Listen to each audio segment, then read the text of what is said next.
Why Tinubu, Obi and Atiku are fighting over the 6th Igbo state 2027 Masterplan. The bill to create a 6th state in the Nigerian southeast is not just about equality, it is a strategic battlefield. Tinubu, Obi and Atiku are all watching closely because whoever wins this new state could control the future of 2027. Welcome to Chinick TV. Let's unpack the political master plan behind the headlines. The proposed 6 states, whether called Adada, Orlu, Etiti or Anioma, has passed the second reading in the House of Reps. It would mean more political power, more governors, and 3 new senators from the southeast. But don't be fooled. This isn't just for the people. It is for political leverage. President Bola Tinubu knows he lost the southeast in 2023. Backing this bill could help him soften the ground for APC. Imagine Tinubu's party producing the first governor or senators of a new Igbo state. That's influence for 2027. It is also a way to check the Obi base.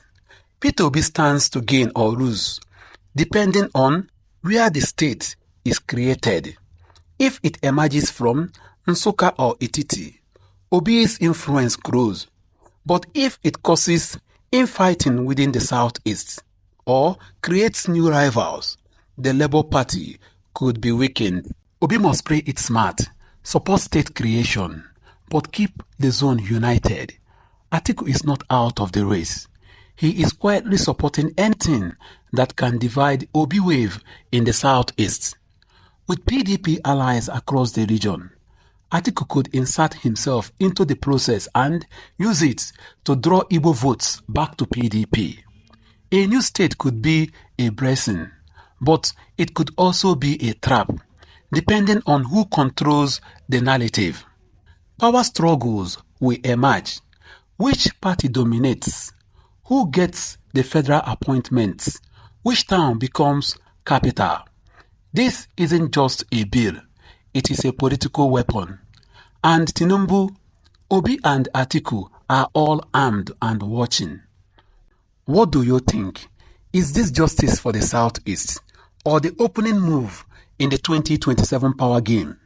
Like, share, and let's discuss in the comments. Only on Chinick TV.